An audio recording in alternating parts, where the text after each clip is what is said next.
1 யோவான் 3ஆம் அதிகாரம் 8வது வசனம்.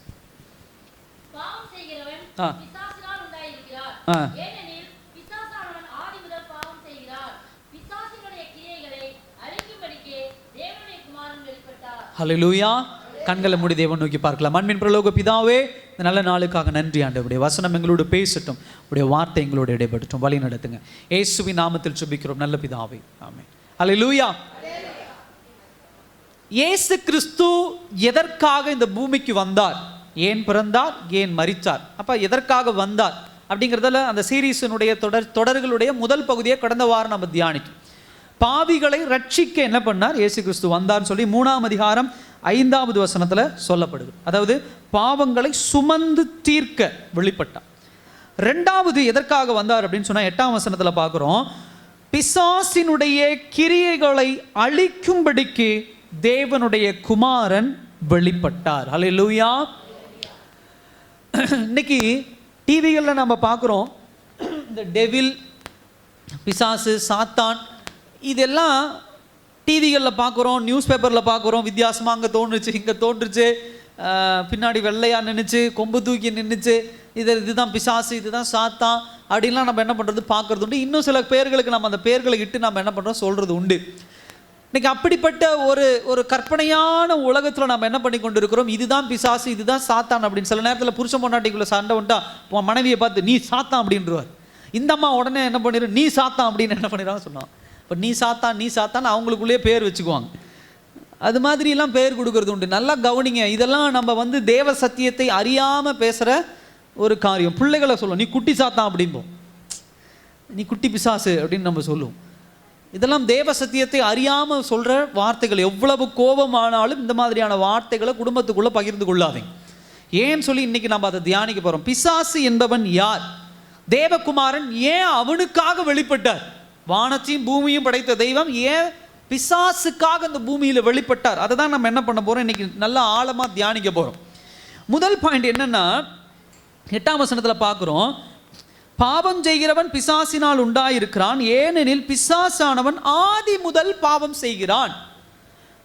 ஆதி அப்படின்னு சொன்னா பிசாசானவனுடைய அவனுடைய பிறப்பு இல்லை அவனுடைய தொடக்கத்தை நம்ம என்ன பண்ண முடியும், முதல் பாயிண்டா நம்ம பார்க்குறோம். எங்கிருந்து பிசாசு வந்தான், பிசாசு யாரு, அதை தான் முதல் பாயிண்ட் நம்ம என்ன பண்ண போறோம், நம்ம பார்க்க போறோம். வேதாகமத்தில் பிசாசை குறித்ததான அவனுடைய ஊர் எது, அவன் எங்க பிறந்தான், எங்க வளர்ந்தான், அவனுடைய ஆதார் கார்டு என்ன, அதை குறிச்செல்லாம் என்ன பண்ணல வேதாகமம் நமக்கு ஒரு பெரிய அட்டம்ப்டை கொடுக்கல. அட்டம்ப்ட் அப்படின்னு சொன்னா அதை குறித்து ரொம்ப முயற்சி பண்ணி பிசாசு இங்கே ஊர்லேருந்து இப்படி எந்திரிச்சு இப்படி இங்கே படித்தார், இங்கே வளர்ந்தார் அப்படிலாம் என்ன பண்ணல சொல்லலை. இப்போ இயேசு கிறிஸ்துவினுடைய பிறப்பை குறித்து ஆழமாய் பேசுகிற வேதாகமம் அதற்கு ஆப்போசிட் டைரக்ஷன் இருக்கக்கூடிய பிசாசை குறித்து ரொம்ப பெரிய காரியம்லாம் என்ன பண்ணல சொல்லலை. ஆனால் சில விஷயங்கள் அங்கங்கே என்ன பண்ணுறாரு, ஒரு தேவைக்காக கோட் பண்ணுறதை நம்ம பார்க்க முடியுது.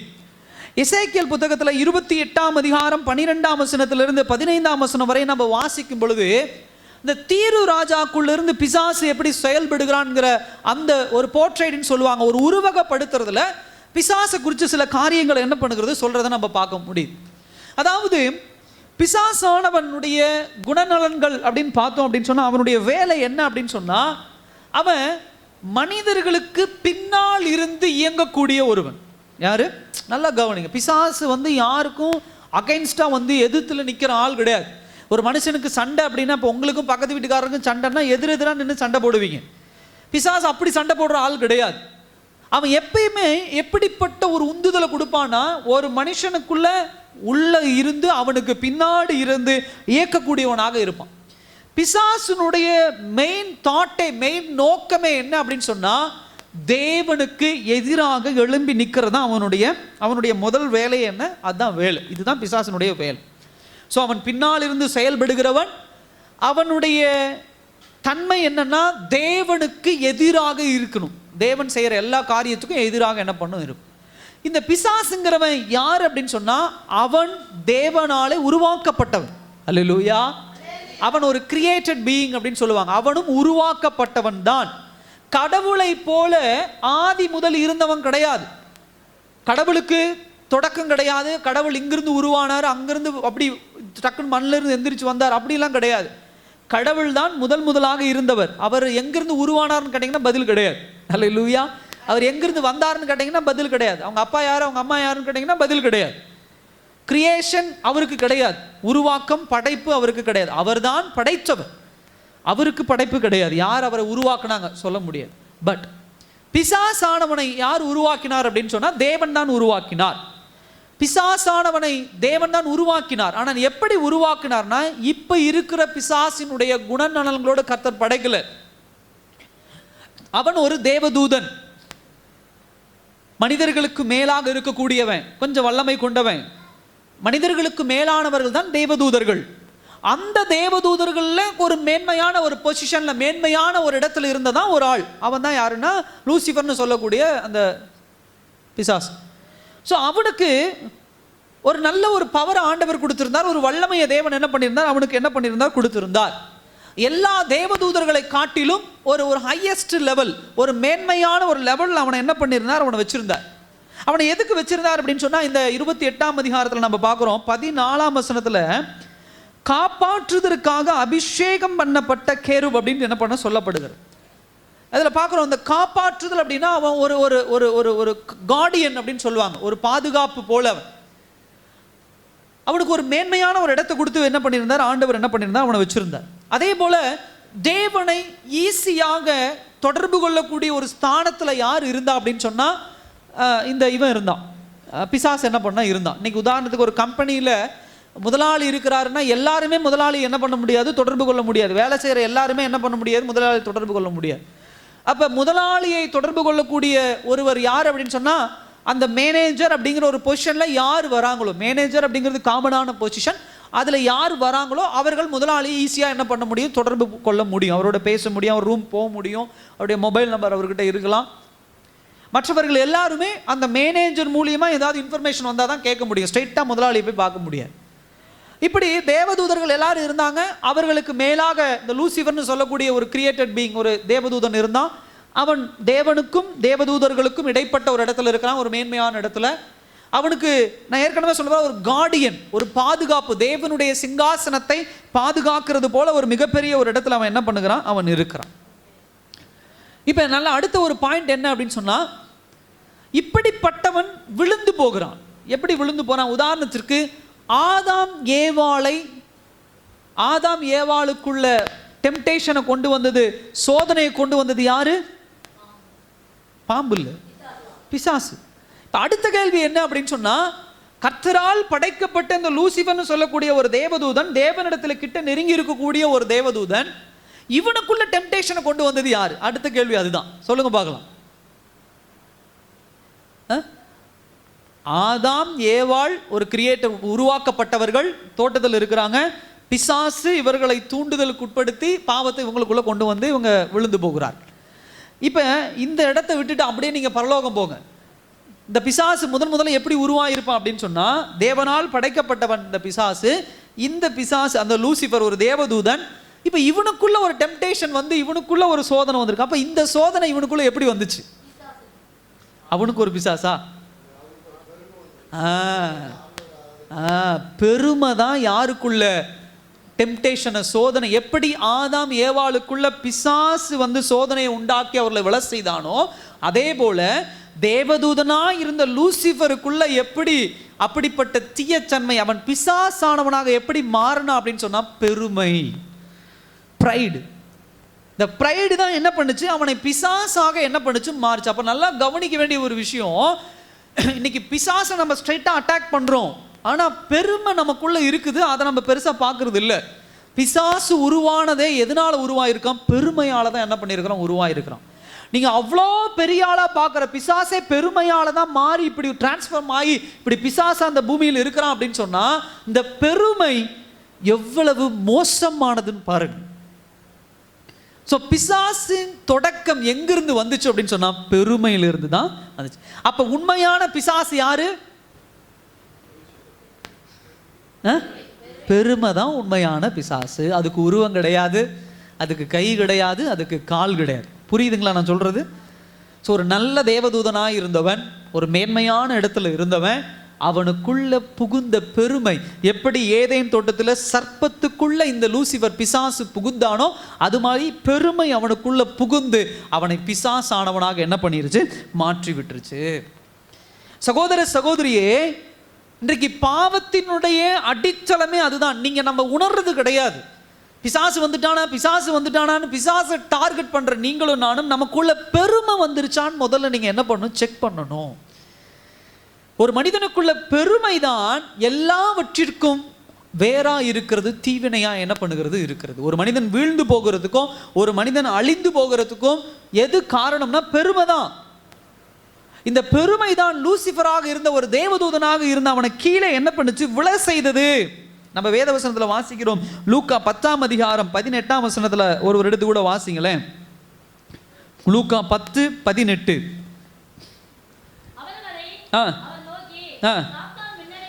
சாத்தான் மின்னலை போல வானத்திலிருந்து விழுகிறதை கண்டேன். அப்ப வானத்திலிருந்து விழுகிறது, வீழ்ச்சி அப்படின்னாவே எதனாலதான் ஒரு மனுஷனுக்குள்ள வரும், பெருமையினாலதான் என்ன பண்ணும் வரும். சகோதர சகோதரியே, நம்முடைய வாழ்க்கை வீழ்ந்து போவதற்குண்டான காரணம் பெருமை தான். ஏதாவது ஒரு விஷயத்தை குறித்து செல்ஃப் டிசையர், சுய விருப்பங்களை குறித்து நமக்குள்ள எழும்பக்கூடிய பெருமை, நம்முடைய படிப்பை குறித்து பெருமை, நம்முடைய அழகை குறித்து பெருமை, நம்முடைய ஜாதியை குறித்து பெருமை, பிள்ளைகளை குறித்து பெருமை, கணவனை குறித்து பெருமை, மனைவியை குறித்து பெருமை, சொத்தை குறித்து பெருமை, உன்னுடைய பக்தி வைராக்கியத்தை குறித்து பெருமை. பரிசேயர்கள் சதுசேயர்கள் ஏன் இயேசு கிறிஸ்து கிட்ட நெருங்க முடியல? அவர்கள் ஏன் நெருங்க முடியல அப்படின்னு சொன்னா, அவர்களுக்குள்ள இருந்த மத பெருமை.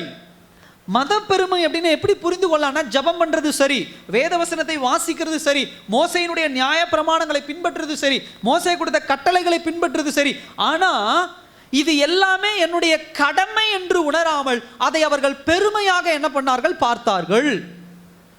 நாங்க கும்பிடுறோம், நாங்க நியாய பிரமாணத்தை ஃபாலோ பண்றோம், தேவன் எங்களுடையவர், நாங்க தான் இப்படி, நாங்களாம் பரிசுத்தமானவர்கள், நாங்க தான் சுத்தமானவர்கள், நாங்க தான் மேலானவர்கள் என்று சொல்லி நல்லா கவனிங்க. அவர்கள் தங்களை பெருமைப்படுத்தி கொண்டார்கள். இந்த பெருமை தான் இயேசுவினுடைய கிட்ட நெருங்கி சேர விடாதபடி அவர்களை என்ன பண்ணுச்சு, பிரிச்சு வச்சுது. இதே பிசாசானவனாகி இந்த தேவதூதனும், லூசிஃபர் என்கிற தேவதூதனோ தேவனை விட்டு வழிவிலகி போகிறதற்கு, தேவனிடத்திலிருந்து கீழே விழுவதற்கு மிகப்பெரிய காரணம் யார் என்று சொன்னால் பெருமை. அப்ப பிசாசு அப்படின்னு ஒரு டைம் ஒரு பேர் நீங்க கொடுக்குறீங்க அப்படின்னு சொன்னா அதனுடைய தொடக்கம் என்னன்னா பெருமை. அல்லேலூயா. லூசிஃபர் இல்லை, பெருமை வந்ததுனால லூசிஃபர் பிசாசு என்கிற பெயரை பெற்றுட்டான். அப்ப நல்லா கவனிங்க, உங்களுக்குள்ளும் எனக்குள்ளும் பெருமை வந்துச்சுன்னா நம்ம தான் யாரு? எஸ். சோ அவன் விழுந்து போன அவன் பயன்படுத்துகிற ஒரு ஆயுதம் இன்னைக்கு பெருமை. அவன் எதுல விழுந்து போனானோ அதே ஆயுதத்தை இன்னைக்கு அவன் ரொட்டீனா பயன்படுத்திட்டு இருக்கிறான். எல்லாவற்றிலும் எப்படிதானே, ஒரு ஆண் விபச்சாரத்துக்கு போகிறான்னா அவன் ஆண் என்கிற ஒரு பெருமை, ஒரு பெண் விபச்சாரத்தில் ஈடுபடுகிறாள்னா தன்னுடைய அழகை குறித்துதான ஒரு பெருமை, ஒருவரை தரைகுறைவாக பேசுகிறோம் அப்படின்னு சொன்னா நீ சம்பாதிக்கிறது குறித்துதான உனக்கு ஒரு பெருமை. பாவம் இப்படிதான் பிறக்குது. ஒருவர் வீடு இல்லைன்னு ஒருத்தர் குறை பத்தி பேசுறோம்னா உங்ககிட்ட இருக்கிற வீட்டை குறித்து தானே உனக்கு ஒரு பெருமை. இன்னொருவருடைய குழந்தை இல்லைன்னு ஒருத்தர் மலடின்னு குற்றம் சாப்பிட்டுக்கிறோம்னா உங்ககிட்ட குழந்தை இருக்குதுங்கிற ஒரு பெருமை. இன்னொருவருக்கு சம்பளம் கம்மியான வேலை இருக்குன்னா நம்ம எப்ப கிரிட்டிசைஸ் பண்ணுவோம்? அவன் 1000 ரூபாய் சம்பளம் வாங்குறனா என்னைக்கு நம்ம 1100 ரூபாய் சம்பளம் வாங்குறோமோ அப்ப அவனை கிரிட்டிசைஸ் பண்ணுவோம். நீ என்ன பண்ற? 1000 ரூபாய் தான் சம்பளம் வாங்குறியா? அப்ப உன்னுடைய சம்பளத்தை குறித்து, உன்னுடைய சேலரியை குறித்து உனக்கு ஒரு பெருமை. உங்களுடைய படிக்க சில பேர் பார்த்தீங்கன்னா என்ன படிச்சிருக்கிறாங்க, ஒரு படிப்பறிவே இல்லாதவங்களா இருக்கிறாங்க, ஒரு கலாச்சாரம் தெரியாதவங்களா இருக்கிறாங்க, ஒரு நாகரிகம் தெரியாதவங்களா இருக்கிறாங்க. அப்படின்னா உன்னுடைய படிப்பை குறித்தான உனக்கு ஒரு பெருமை. அப்ப இது என்றைக்கு உனக்குள்ள வர ஆரம்பிச்சதோ அன்றைக்கே பிசாசுங்கிற ஒரு ஸ்தானத்தை நம்ம என்ன பண்ணிக்கிறோம், எடுத்துக்கிறோம். சகோதர சகோதரி, ஒரு வார்த்தையை தெளிவா புரிஞ்சுக்கணும். என்கிட்ட ஒன்றும் கிடையாது, எதுவும் எனக்கு சொந்தமானது கிடையாது, என்னைக்கும் நான் சுதந்திரவாளி கிடையாது. நான் யாரை சார்ந்திருக்கிறேன்? தேவனை என்ன பண்ணியிருக்கிறேன்? சார்ந்திருக்கிறேன். அப்ப எனக்கு கிடைக்கிற பொருளுக்கெல்லாம் அந்த பெருமை யாருக்கு போய் சேரணும்? தேவன். படிப்பா அது தேவனுக்குரியது, சம்பாதிக்கிறது தேவனுக்குரியது. நான் என்னுடைய அழகு, கர்த்தர் எனக்கு ஒரு அழகை கொடுத்திருக்காரா, அது தேவனுக்குரியது. எல்லாரும் அழகானவர்கள், அந்த அழகை கொடுத்தது தேவன். எனக்கு ஒரு குழந்தையை கொடுத்திருக்காரா, அதுக்கு யாரு பெருமைக்குரியவர்? தேவன். எனக்கு ஒரு நல்ல வேலை கொடுத்திருக்காரா, அது யாருக்கு உண்டானது? தேவனுக்கு உண்டானது. எல்லாமே தேவனுக்கு உண்டானது. இந்த சத்தியத்தை அறியாத உலக ஜனங்கள் உங்களையும் என்னையும் கிரிட்டிசைஸ் பண்ணலாம், உங்களையும் என்னையும் அவங்க பெருமைப்படுத்தி உங்களையும் என்னையும் மட்டம் தட்டலாம், தாழ்த்தலாம். அதை நம்ம பெருசாக எடுத்துக்க தேவையில்லை, ஏன்னா அவர்களுக்கு இந்த சத்தியம் தெரியாது. ஆனா தேவ சத்தியத்தை அறிந்தே உங்களுக்குள்ள இப்படிப்பட்ட பெருமைகள் இருக்கு அப்படின்னு சொன்னா முதல்ல அதை உடைச்சு தூக்கி எறிங்க.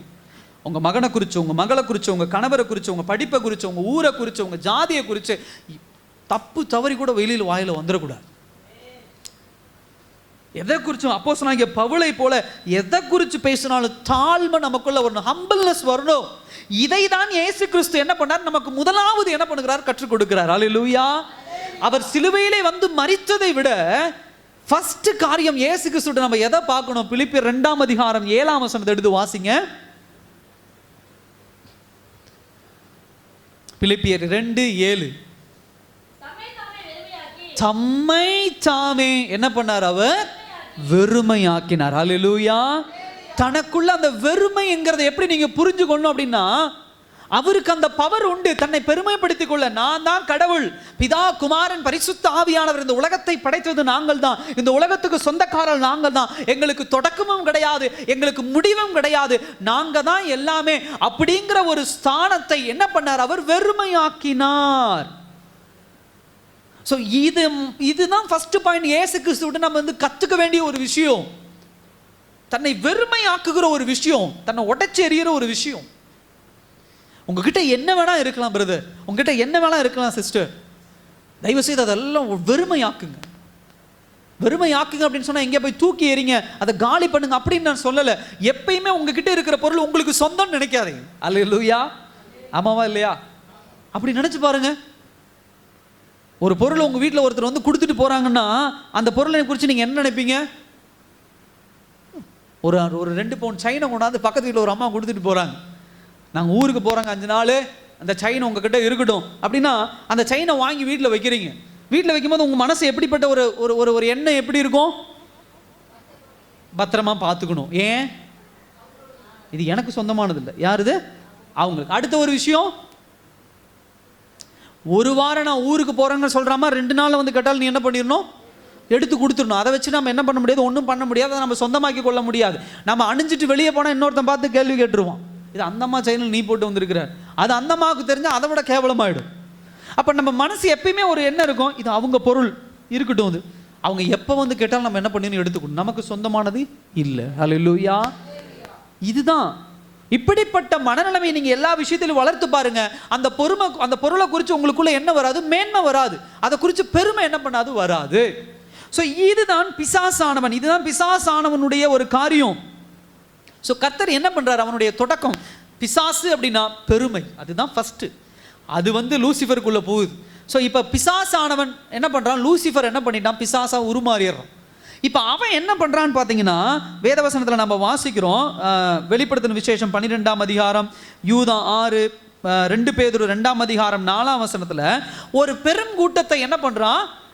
பரலோகத்திலிருந்து என்ன பண்ணுறான்? தேவதூதர்களிலிருந்து கூட்டிகிட்டு என்ன பண்ணினா கீழே விழுந்துடுறான். அப்போ நல்லா கவனிங்க, அவர்களுக்குள்ளும் என்ன இருந்திருக்கிறது? பெருமை இருந்திருக்கிறது. பாவம்னா நம்ம பாஸ்டர் என்ன பாவம் பண்ணிட்டேன், நான் விபச்சாரம் பண்ணிட்டேன்னா, வேசித்தனம் பண்ணிட்டேன்னா, திருட்டு பண்ணிட்டேன்னா, கொலை பண்ணிட்டேன்னா, களவு பண்ணிட்டேன்னா, கெட்ட வார்த்தை நான் பேசிட்டேன்னா, என்ன பாவம் நான் பெரிய பண்ணிட்டேன், பாவம் பண்ணிட்டேன், நீங்கள் என்ன குற்றம் சொல்கிறீங்க? இதெல்லாம் பண்ணாமல் இருந்தாலும் பெருமை நமக்குள்ள பிறந்ததுன்னா அதுதான் என்னது? பிசாசு. அதுதான் பிசாசு. கவனிங்க, இப்படிப்பட்ட ஒரு ஒரு ஒரு கூட்டம் என்ன பண்ணுது? மேல இருந்து விழுகுது. இப்போ இதுங்களுக்கெல்லாம் வேலை என்ன அப்படின்னு சொன்னா, தேவனை சார்ந்திருக்கிற கூட்டத்தை, தேவன் தான் எல்லாம் என்று சொல்லுகிற கூட்டத்தை அங்கிருந்து பிரித்து அவங்களுக்குள்ள பெருமையை விதைக்கிறது. ஹல்லேலூயா. நீ ஆம்பளடா, தப்பு பண்ணு, நீ அழகா இருக்க பெண்ணு, நீ உன் புருஷனை எதிர்த்து நில்லு, உன் மனைவியை எதிர்த்து நில்லு, உன் கணவரை எதிர்த்து நில்லு, டே நீ படிச்சிருக்கிறடா, உங்க அப்பா அம்மாவை எதிர்த்து நில்லு, ஏய் நீ இந்த ஜாதியில பிறந்தவன்டா, அவனை எதிர்த்து நில்லு, டேய் நீ இவ்வளவு சம்பாதிக்கிறடா, உனக்கு பேச திறமை உண்டு, எதிர்த்து நில்லு. நீ இந்த வண்டியை வச்சிருக்கிறடா, அவன் அப்படிதான் வரான், அவனை எதிர்த்து நில்லு. காரில் போகிறவன் டிவிஎஸ் காரனை இடிச்சுட்டா அப்படின்னு மிரட்டுறான். டிவிஎஸில் போகிறவன், பைக்கில் போகிறவன், சைக்கிளில் போகிறவன் இடிச்சுட்டா என்ன வண்டிடா வச்சுருக்கேன், நான் எவ்வளோ விலை வச்சிருக்க வண்டி வச்சுருக்கேன். சைக்கிளில் போகிறவன், நடந்து போகிறவங்களை இடிச்சுட்டா அவனுக்குள்ள ஒரு பெருமை, நான் சைக்கிளில் வரேன், நீ நடந்து போகிற. இதுதான் பிசாசானவனுடைய வேலை. குடும்பங்களுக்குள்ள பிரச்சனை இதுதான் வருது. இது எல்லாம் தாழ்த்தி, இது எனக்கு உண்டானது அல்லப்பா, இது கர்த்தருக்கு உண்டானது. கணவனும் இது எனக்கு உண்டானது அல்ல, இது கர்த்தருக்கு உண்டானது. மனைவியின் எல்லா விஷயங்களையும் விட்டு கொடுத்து போற வழியில பாருங்க, குடும்பங்களுக்குள்ள சண்டை வராது, குடும்பங்களுக்குள்ள பிரச்சனை வராது. எல்லா விஷயங்களையும் நீங்க என்னைக்கு சுயமா எடுத்து என்னால முடியும், என்னால சாதிக்க முடியும், என்னால பண்ண முடியும் நீங்க என்னைக்கு நினைக்க ஆரம்பிக்கிறீங்களோ அன்றைக்கே உங்களுக்குள்ள, உங்க குடும்பத்துக்குள்ள பிசாசானவன் உள்ள வந்துட்டான்னு அர்த்தம். ஸோ இப்படிப்பட்ட ஒரு கூட்டம் தான் என்னது, பிசாசின் அப்படின்னு கூட்டம் சொல்லலாம். ஸோ இந்த பிசாசு அப்படின்னு சொல்லக்கூடிய இந்த லூசிபர் இப்போ என்ன பண்ணிட்டான், ஒரு தலைவனாக மாறிடுறான். அவனுக்குன்னு சில வல்லமைகள் உண்டு, அவனுக்குன்னு ஒரு பவர் உண்டு. இப்போ இந்த பவரையும் இந்த வல்லமையும் வச்சுட்டு தான் இந்த பூமியில் அவன் என்ன பண்ணி கொண்டு இருக்கிறான், செயல்பட்டு கொண்டு இருக்கிறான். வேத வசனத்தில் நம்ம பார்க்குறோம், யோவான் 12ஆம் அதிகாரம் 31ஆம் வசனத்தில் சொல்லப்படுகிறது, அவன் இவ்வுலகத்திற்கு எப்படிப்பட்டவனாக இருக்கிறான், அதிபதியாக என்ன பண்ணுகிறான் இருக்கிறான். எபேசியர் 2ஆம் அதிகாரம் 2ஆம் வசனம் சொல்லுது, அந்த வசனத்தை எடுத்து கூட வாசிங்களேன். எபேசியர் 2ஆம் அதிகாரம் 2ஆம் வசனம்.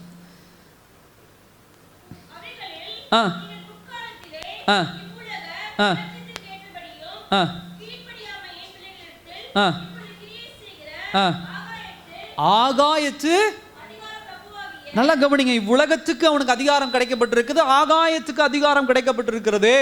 விழுந்து போனவனுக்கு இந்த அதிகாரம்லாம் என்ன பண்ணிருக்கு, இருக்குது. ஸோ இதுதான் பிசாசினுடைய ஆர்ஜின், அதாவது அவனுடைய தொடக்கம். ரெண்டாவது பாயிண்ட் என்ன அப்படின்னு சொன்னா, இது புரிஞ்சாதான் இயேசு கிறிஸ்து ஏன் வந்தாருன்னு நம்ம புரிஞ்சுக்க முடியும். இப்போ ரெண்டாவது பாயிண்ட் என்னன்னா, அவனுடைய ஆபரேஷன். பிசாசானவன் எப்படி செயல்படுகிறான். ஒருவர் எடுத்து வாசிங்க, 1 பேதுரு 5ஆம் அதிகாரம் 8ஆம் வசனத்தை எடுத்து வாசிங்க. 1 பேதுரு 5ஆம் அதிகாரம்.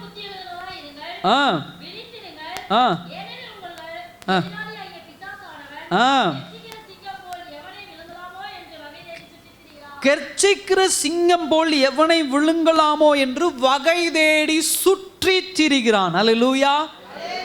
சுற்றி திரிகிறான். நல்லா கவனிங்க, இந்த வார்த்தை அண்டர்லைன் பண்ணுங்க, சுற்றி திரிகிறான். சுற்றினா என்ன அர்த்தம்,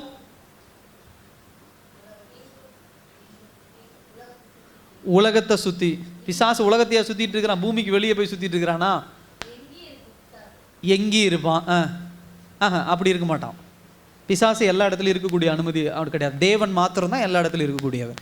அடுத்தது வேற, பரவாயில்ல சொல்லுங்க. மனிதனை தேடி என்ன பண்றான், வரான். அடுத்தது சுற்றிங்கிற வார்த்தைக்கு அர்த்தம் உங்களுக்கு தெரியலையா?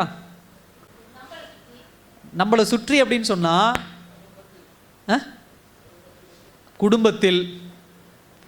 சுற்றி அப்படின்னு சொன்னா 360 டிகிரி அப்படிம்பாங்க, 360 டிகிரி அப்படின்னு சொல்லுவாங்க. 360 அப்படின்னு சொன்னா உங்களையும் என்னையும் எல்லா இடத்துலையும் அவன் என்ன பண்றான், சுத்திக்கிட்டு இருக்கிறான். 360 நம்மளை சுத்தி முழுவதும். இந்த போட்டோ எடுக்கிறவங்களுக்குலாம் நல்லா தெரியும், 360 கேமரா அப்படிம்பாங்க. அப்படியே ஃபுல் கவர். அதுல இருந்து என்ன பண்ண முடியாது, 1 இன்ச்சு கூட நம்ம என்ன பண்ண முடியாது, நகர முடியாது. ஸோ பிசாசானவன் கர்ச்சிக்கிற சிங்கம் போல சுற்றி திரிகிறான் அப்படின்னு சொன்னா, நம்ம எங்க போறோமோ எங்க வரோமோ எல்லா இடத்திலும் அவன் சுற்றி திரிகிறான். எனக்கு பின்னாடி, எனக்கு சைடில், எனக்கு இங்க எந்த இடத்துலையும் அவன் இல்லைன்னு நம்ம சொல்ல முடியாது. ஐ மீன் என்ன சுத்தி. ஸோ அவனுடைய வேலை என்னன்னா, எங்கேயாவது ஏதாவது ஒரு உறுப்பு எனக்கு கிடைக்குமா, ஏதாவது ஒரு வழி கிடைக்குமா, அவர்களை நான் என்ன பண்ணிடணும், பாவத்தில் விழ செய்யணும். என் கண்ணு கிடைச்சா பாவத்தில் விழ செய்யணும், என் காது கிடைச்சா பாவத்தில் விழ செய்யணும், என் வாய் கிடைச்சா பாவத்தில், என் கை விரல்கள், என் கை நுனி, இட்ஸ் மோர் தென் எனஃப். என் விரல் நுனி இப்போ என்ன பண்ணுது, எனக்கு போதும். 12 வருடம் பெரும்பாடு உள்ள ஒரு ஸ்திரீ விரல் நுனியை வச்சு இயேசுவை தொடும்போது என்ன பண்ணுகிறார், சுகம் பெற்றுக்கொள்ளுகிறார். அப்ப நல்லா கவனிங்க, விரல் நுனியின் மூலமாக அப்படிப்பட்ட அற்புதங்கள் அதிசயங்கள் நடக்குது அப்படின்னு சொன்னா, இந்த விரல் நுனியை வைத்து கூட பிசாசானவன் என்ன பண்ணலாம், நம்மளை பாவத்திலே விழச் செய்யலாம். ஸோ அவனுடைய ஆப்ரேஷன் என்னன்னா, அவன் இங்க இருப்பானா, அவன் அங்க இருப்பானா, அவன் இங்கிருந்து வருவானா, அங்கிருந்து வருவானா அப்படின்னு நீங்க பார்க்க கூடாது. அவன் உங்களை பாவத்துல உங்களையோ என்னையோ விழச் செய்யணும்னு நினைச்சிட்டானா, நம்மளை டார்கெட் பண்ணிட்டான் அப்படின்னா, நம்மளை சுத்தி அவன் வர என்ன பண்ணிடுவான், ஆரம்பிச்சிருவான். இப்ப அடுத்த கேள்வி என்னன்னா, யாரை எல்லாம் கர்ச்சிக்கிற சிங்கம் போல விழச் செய்ய சுற்றி திரிவான் பிசாசு? சொல்லுங்க. யாரையெல்லாம் கெர்ச்சிக்கிற சிங்கம் போல பிசாசு சுற்றி திரிகிறான்? அடுத்த கேள்வி அது. யார்கிட்ட சுற்றி திரிவான்? பாவம் செஞ்சிட்டாங்கன்னா அவனுடைய வேலை முடிஞ்சுது. எவன் நீதிமானாய் வாழ்கிறானோ அவனை தான் பிசாசு டார்கெட் பண்ண என்ன பண்ணுவான்? நீங்கள் எப்போ பாஸ்டர் இல்லை ஆண்டவர்கிட்ட, ஆண்டவரே இனிமேல் நான் கெட்ட வார்த்தையை பேசக்கூடாது ஆண்டவரே அப்படின்னு நீங்கள் அர்ப்பணிச்சு போகிறீங்களோ அப்போவே இங்கிருந்து உங்களோட கிளம்பிடுவான்.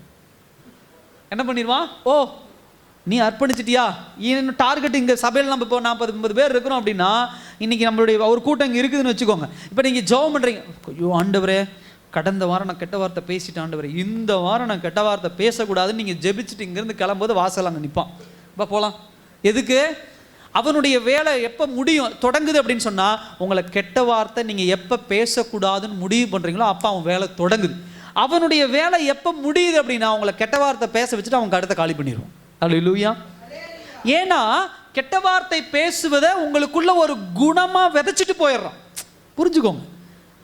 ஒன்ஸ் உங்களுக்குள்ள அந்த பாவம் அட்ராக்டிவாய் உள்ள வந்துருச்சு அப்படின்னு சொன்னா அங்க அவனுக்கு வேலை கிடையாது. இந்த பாவம் என்ன பண்ணும், உங்களுக்குள்ள அந்த குணம் என்ன பண்ணும், அதை திரும்ப திரும்ப வளர்த்துரும். இன்னைக்கு 2 வார்த்தை பேசுவீங்க, நாளைக்கு 4 வார்த்தை, குட்டி போட்டு பெருகிற மாதிரி இன்னைக்கு 2 வார்த்தை, நாளைக்கு 4 வார்த்தை, 5 வார்த்தை, அடுத்தது நீங்க பேசுறதெல்லாம் கெட்ட வார்த்தையே தான். 10 வார்த்தை பேசுறீங்கன்னா 9 வார்த்தை கெட்ட வார்த்தை, 1 வார்த்தை. அவன் திரும்ப நம்மகிட்ட வரவே மாட்டான். அவனுடைய வேலை பரிசுத்தமா இருக்கிறவனா பாவம் செய்ய வைக்கணும். பாவம் செய்ய வச்சுட்டா பாவம் அதனுடைய வேலை பார்த்துக்கும். பாவம் அதனுடைய டியூட்டி அது அழகாக மெயின்டைன் பண்ணி அது கூட்டிகிட்டு போயிடும். அதனுடைய வேலை என்னன்னா உங்களை அப்கிரேட் பண்ணிக்கிட்டே போகும். அப்கிரேட் அப்படின்னு சொன்னால் உங்களை அப்படியே கெட்ட வார்த்தை பேசுகிறவங்க அப்படியே கோபத்தை அதிகம் பண்ணி அதை கொலையாக மாற்றும். கொலை மாற்றிட்டு அது வேற ஒரு பாவமாக மாற்றும், அதை வேற ஒரு பாவம், அப்படியே பாவம் அப்படி தான் மாற ஆரம்பிக்கும். முதல்ல பாக்கு, அதுக்கப்புறம் ஹான்ஸு, அதுக்கப்புறம் சிகரெட்டு, அதுக்கப்புறம் குடிப்பழக்கம், அதுக்கப்புறம் விபச்சாரம், அதுக்கப்புறம் கொலை. இப்படி தானே போகுது வாழ்க்கை. பாவம் அது ஒரு சங்கிலி, அது ஒரு செயின் போல ஒன்னொன்னா பிடிச்சு நம்மளை என்ன பண்ணிடும், விளைச்சது. ஸோ பிசாசினுடைய ஆப்ரேஷன் என்ன, அவனுடைய வேலைன்னா என்றைக்கு எந்த பாவத்தை விடணும்னு நினைக்கிறீங்களோ, எந்த காரியத்தை விடணும்னு நினைக்கிறீங்களோ அப்ப இருந்து உங்களோடும் என்னோடும் அவன் செயல்பட ஆரம்பிக்கிறான். சுற்றி திரிகிறான்னா ஏதோ ஒரு வகையில் 360 டிகிரி அப்படின்னு சொல்லுவாங்க. சுற்றி நீங்க எஸ்ஸே ஆக முடியாது, தப்பிக்கவே முடியாது. அப்படி சுத்தி நிற்பான். பட் அவனை ஜெயிக்க முடியும். அடுத்த பாயிண்ட் அது. ஸோ பிசாசு எவனை விழுங்கலாமோ என்று வகை தேடி சுற்றி திரிகிறான். அவன் வகை எப்படி நம்மனா 3 வகையா பிரிக்கலாம். ஃபர்ஸ்ட் என்ன அப்படின்னா மென்டலி அப்படின்னு சொன்னா முதலாவது நம்மளுடைய சிந்தை.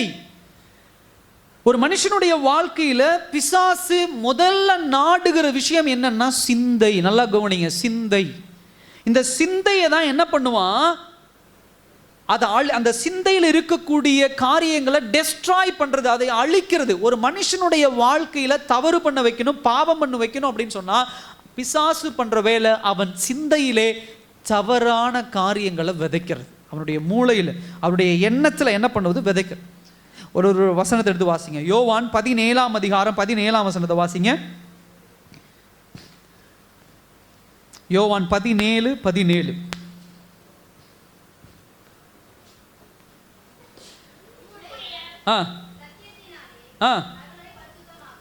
உம்முடைய சத்தியத்தினாலே. நல்லா கவனிங்க, சத்தியம் அப்படிங்கிறது தேவனுடைய வார்த்தை.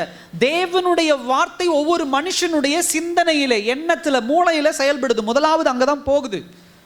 இப்ப பிசாசனுடைய வேலை என்ன அப்படின்னா சத்தியம் உள்ள போக விடாதபடி, சத்தியத்துக்கு ட்ரூத்துக்கு நேர் ஆப்போசிட்ல டைரக்ஷன்ல என்ன இருக்கு, லை, பொய். ஸோ பிசாசினுடைய டார்கெட் என்ன அப்படின்னு சொன்னா முதலாவது உங்களுக்குள்ள இருக்கக்கூடிய சத்தியத்தை நீர்த்து போக செய்து உங்களுக்குள்ள எண்ணத்தை விதைக்கணும், பொய்யை என்ன பண்ணணும், விதைக்கணும். யாராவது சடனா போய் ஒரு பாவத்தை செஞ்சிருவோமா? சடனா வண்டி இப்படி போயிட்டே இருந்தது பார்த்தா டக்குன்னு இப்படி திருப்பி சினிமா தியேட்டருக்குள்ள போயிட்டேன் சொல்ல முடியுமா? சொல்லுங்க, பண்ண முடியுமா? பாஸ்டர் கத்தி இப்படி வச்சு வெட்டிக்கிட்டு இருந்தேன் பாஸ்டர், மனைவி மேலே சின்ன சின்ன கோபங்கள் இருந்து அதெல்லாம் விட்டுருங்க, இன்னைக்கு நல்லா சந்தோஷமாக தான் பேசுகிறேன். இப்படி வெட்டிக்கிட்டு இருந்த கத்திரிக்காய் வெட்டிக்கிட்டு இருந்தால் அப்படியே வச்சு டக்குன்னு என்ன பண்ணிட்டேன், மனைவி கழுத்தை வெட்டிட்டேன், இல்லை கணவர் அப்படி வெட்டிட்டேன் சொல்ல முடியுமா? பாஸ்டர் சும்மா இப்படி தான் போயிட்டு இருந்தேன், அப்படியே இப்படி வந்தேன், கை தன்பட்டுச்சு, ஒரு 5 பவுன் நகை எடுத்து பாக்கெட்டில் போட்டேன் சொல்ல முடியுமா? சொல்ல முடியாது. நல்லா கவனிங்க, நம்ம செய்ய போகிற எல்லா பாவமும் முதல்ல எங்க ஸ்டார்ட் ஆகும்? அப்ப முதல்ல பிசாசானவன் என்ன பண்றான், உங்க சிந்தையில ஒரு போராட்டத்தை உருவாக்குவான். இந்த பாவம் தவறு அப்படின்னு ஆண்டவர் சத்தியத்தை விதைச்சு வச்சிருப்பார். இப்போ என்ன பண்ணுவான், முதல்ல அட்டாக் என்ன பண்ணுவான், அது தப்பு கிடையாது, அவங்க அப்படி பண்ணுறாங்கல்ல, அவங்க இப்படி பண்ணுறாங்கல்ல, நீ பண்ணால் என்ன பிரச்சனை, நீ இதை செஞ்சால் என்ன பிரச்சனை, நீ கோவப்பட்டால் என்ன பிரச்சனை, உன் ஸ்ட்ரெஸ்ஸை குறைக்க, மன அழுத்தத்தை குறைக்க நீ அங்கே போனால் என்ன தப்பு, உன் மனைவி இப்படித்தானே, உன் குடும்பம் இப்படித்தானே, உன் கணவர் இப்படித்தானே, உன் பிள்ளைகள் இப்படித்தானே, அப்படி என்று சொல்லி சத்தியத்தை நம்முடைய சிந்தனையிலிருந்து எடுத்து போடுகிற வேலை தான் முதலாவது வேலை. அதை அவன் எடுத்து போட்டுட்டு ஃபிக்ஸ் பண்ணி விட்டுருவான். நீ இந்த பாவத்தை செய், இந்த தவறை செய் அப்படின்னு ஃபிக்ஸ் பண்ணி விட்டுட்டான் அப்படின்னு சொன்னால் அவன் வேலை முடிஞ்சுது. ஸோ பிசாசு ஃபஸ்ட்டு ஒரு மனுஷனுடைய வாழ்க்கையில் என்ன பண்ணுறான், பொய்யை என்ன பண்ணுவது, உள்ளே கொண்டு வருவது. யோவான் 8ஆம் அதிகாரத்தில் 44ஆம் வசனத்தில் சொல்லப்படுகிறது, அவன் ஒரு பொய்யன் என்ன பண்ணுறான், தகப்பனாக என்ன பண்ணுகிறான் இருக்கிறான். அப்போ நல்லா கவனிங்க, பிசாசினுடைய செயல்பாடு நமக்குள்ள முதல்ல எங்க தொடங்குதுன்னா சிந்தையில தொடங்குது. அப்ப நம்ம யோசிக்கிற விஷயங்கள் ரொம்ப கவனமா என்ன பண்ண இருக்கணும். ஒரு பாவத்திலிருந்து ஜெயிக்கணும், பிசாசானவனை ஜெயிக்கணும் அப்படின்னா உங்க சிந்தை எப்பயுமே எப்படிப்பட்டதா இருக்கணும், சுத்தமா என்ன பண்ணும் இருக்கணும். சிந்தை சுத்தமா இருக்கணும்னா என்ன பாஸ்டர் பண்ணணும் அப்படின்னா, இந்த சிந்தனை முழுவதுமாக எதுல லோடா இருக்கணும், வேத வசனத்துல லோடா இருக்கணும். பாஸ்டர் லோடு ஆயிடுச்சு, ஒரு தடவை பைபிளை முடிச்சுட்டேன், போதுமான இல்லை. இந்த சிந்தை எப்பயும் என்ன பண்ணக்கூடாது, காலியா என்ன பண்ணக்கூடாது, விடக்கூடாது. அல்லேலூயா. அதுல ஏத்திக்கிட்டே இருக்கணும், வேத வசனங்களை ஏத்திக்கிட்டே இருக்கணும், சத்தியத்தை ஏத்திக்கிட்டே இருக்கணும். ஸோ மென்டலி என்ன பண்ணுவான் அவன், ஃபர்ஸ்ட் டார்கெட் என்ன பண்ணுவான் அப்படின்னா, வேத வசனத்துக்கு அகைன்ஸ்டா, சத்தியத்துக்கு அகைன்ஸ்டா தான் என்ன பண்ணுவான் வருவான், முதல் காரியம். ரெண்டாவது பிசாசினுடைய அட்டாக் எப்படிப்பட்டதாக இருக்கும் அப்படின்னா, மாரலி அப்படின்னு சொன்னா எப்படி சொல்லுவாங்க, குணம், இருதயம். என்ன சொல்லலாம், இருதயம். முதல்ல மைண்டு, சிந்தனை, ரெண்டாவது இருதயம். ஸோ முதலாவது பிசாசானவனுக்கு சிந்தை வேணும், மைண்டு வேணும், ரெண்டாவது அவனுக்கு நம்ம இடத்துல என்ன தேவை, இருதயம். இப்ப சிந்தையில் அதை பொய்ய ஆக்குன உடனே இருதயத்துக்குள்ள அது அப்படியே டிராவலாக என்ன பண்ணிடுது, இருதயத்துக்குள்ள வந்துடுது. அடுத்த வேலை அதுதான். இப்ப இருதயம் யாருடைய சொத்தா மாறிடுது, பிசாசா. இப்ப இருதயம் என்ன பண்ணுது, வாஞ்சிக்க எப்ப போகலாம், எப்ப செய்யலாம், எப்ப திருடலாம், எப்ப ஏமாத்தலாம், எப்ப அங்க போகலாம், எப்ப இங்க போகலாம். நல்லா கவனிங்க, சிந்தை செயல் இழந்த உடனே இருதயம் வாஞ்சிக்க ஆரம்பிச்சிருச்சு அந்த விஷயத்தை. இப்ப இந்த இருதயம் எதற்கு காத்து இருக்கிறது சொன்னா, அந்த நேரத்திற்காக காத்து இருக்குது. ஹல்லேலூயா. இப்படிதான் பாவத்தை பிசாசானவன் கொண்டு வரான். நீங்க இங்க பிச்சு போட்டீங்க, இங்க உள்ள விடாம விட்டுட்டீங்கன்னா பிசாசானவனே ஜெயிச்சிடலாம், பாவத்தையும் ஜெயிச்சிடலாம். அடுத்த ஸ்டேஜ் இங்க கொண்டு வந்துட்டீங்கன்னா கொஞ்சம் போராடணும், ஜெயிச்சிடலாம், தோக்கலாம் தேவையில்லை. அடுத்தது அதுதான் பிசாசானவன் இருதயத்தை என்ன பண்றான், நாட ஆரம்பிக்கிறது. இப்ப இருதயம் எப்படிப்பட்டதாக மாறுகிறது அப்படின்னு சொன்னா, கர்த்தர் இந்த தேவன் ஒரு மனுஷனை எப்படி படைச்சிருக்கிறார் அப்படின்னா, அவனுடைய இருதயத்தை நேசிக்கிறதா தான் படைச்சிருக்கிறார். ஹல்லேலூயா. இது இருதயம் அப்படின்னா லவ், நேசிக்கிறது, அன்பு செலுத்துறது. இதுதான் இருதயத்தினுடைய படைப்பு. நான் பேசுறது எல்லாமே ஸ்பிரிச்சுவலா பேசுறேன், ஆவிக்குரிய நிலைமையில பேசுறேன், பிசிக்கலா நான் பேசல. நம்ம இருதயம் கிடையாது, ஆவிக்குரிய இருதயம். அப்ப நல்லா கவனிங்க, இந்த இருதயத்தை கர்த்தர் எப்படி படைச்சிருக்கிறாருன்னா அன்பு செலுத்துறது. இப்ப அவனுடைய வேலை என்னன்னா, கர்த்தர் மேலே அன்பா இருக்கிற இருதயத்தை டைவர்ட் பண்ணி வேற ஏதாவது ஒரு விஷயத்துல என்ன பண்ணிடுறது, அன்பாய் மாத்தி விட்டுறது.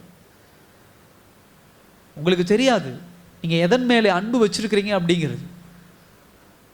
ஆனா நீங்க செய்யற காரியம் வெளிப்படுத்த ஆரம்பிக்கும் உங்க இருதயம் எதை நாடி இருக்கிறது, நீங்க எது மேல அன்பு செலுத்துறீங்க அப்படின்னு சொல்லி, யாரை நேசிக்கிறீங்க அப்படின்னு சொல்லி. சில பேருக்கு பாஸ்டர் எனக்கு பைபிள் படிக்கவே இன்ட்ரெஸ்ட் இல்லை பாஸ்டர், ஜபம் பண்றதுலே விருப்பம் இல்லை, சபைக்கு போறதுலே விருப்பம் இல்லைன்னா உங்க இருதயம் தேவன் மீது பற்றுதலா இல்லை, அன்பா இல்லை. நாம் யார் மீது அன்பா இருக்கிறோமோ அவர்களோடு இருக்கதான் நம்ம என்ன பண்ணுவோம், அவங்களோட சந்தோஷமா இருக்கு, அவங்களோட பேசுறதுக்கு, அவங்களோட இருக்கிறதுக்கு நம்ம என்ன பண்ணுவோம், ரொம்ப வாஞ்சிப்போம். இப்ப என் இருதயம் சினிமா மேலே மோகமா இருக்குன்னா எப்படா சினிமாவுக்கு போலான்னு இருக்கும்.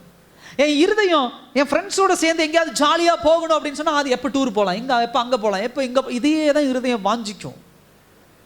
குடிப்பழக்கம், சிகரெட் பிடிக்கிறது, விபச்சாரம், இது மேலே வாஞ்சையா இருதயம் மாறிடுச்சுன்னா எப்போ டைம் கிடைக்கும், எப்போ நேரம் கிடைக்கும், எப்போ.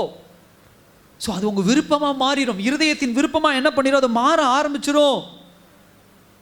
ஸோ உங்க இருதயம் என்ன பண்ணிரும் அப்படின்னு சொன்னா, அதற்குண்டான நேரத்தையும் காலத்தையும் எதிர்பார்த்து பாவம் செய்வதற்கு என்ன பண்ணுது, விளைய ஆரம்பிக்குது.